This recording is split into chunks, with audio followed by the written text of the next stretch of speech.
пайвандони ҳусейн абдусамадов субҳи 3 март ба радиои озодӣ гуфтанд ки ҷасади ӯро дирӯз мақомот ба онҳо супориданд ва ҷанозаи ӯ имрӯз пеш аз намози пешин ба хок супорида шуд. ҳусейн абдусамадов дар яке аз зиндонҳои шаҳри Душанбе адои ҷазо мекард.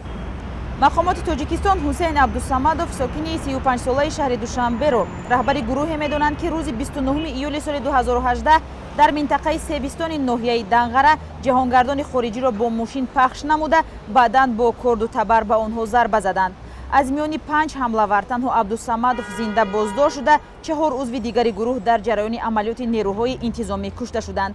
дар пайи ин ҳамлаи террористӣ 4 сайёҳи хориҷӣ шаҳрвандони Амрикову Нидерландия ва Швейтсария кушта шуда, 2 шаҳрванди дигари Швейтсария осеб диданд.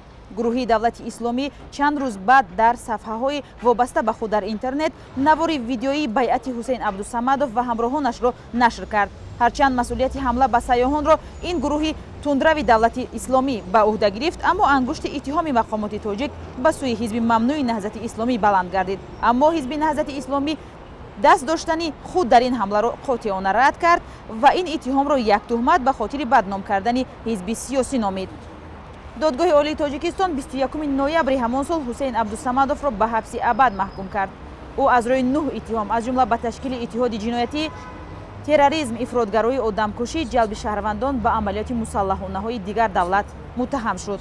мансурҷон умаров, сардори идораи зиндонҳои тоҷикистон, аз ҳусейн абдусамадов ба унвони як террористи хатарнок ном бурд, ки гурӯҳи ҳамлаварон ба сайёҳонро раҳбарӣ мекард ва низ аз кирдораш ҳаргиз пушаймонӣ накардааст. ҳамчунин соли гузашта Абдусамадов дар як суҳбат бо хабарнигори New York Times гуфта буд, ки ҳеҷ гоҳ аз ин рафтораш пушаймон нест. ҳарчанд волидони ҳусейн абдусамадов дар бораи марги ӯ бо тафсил суҳбат накарданд, вале мансурҷон умаров гуфт, ки ин сабабҳо мушаххас мешавад ва баъдан дар ин бора суҳбат хоҳанд кард.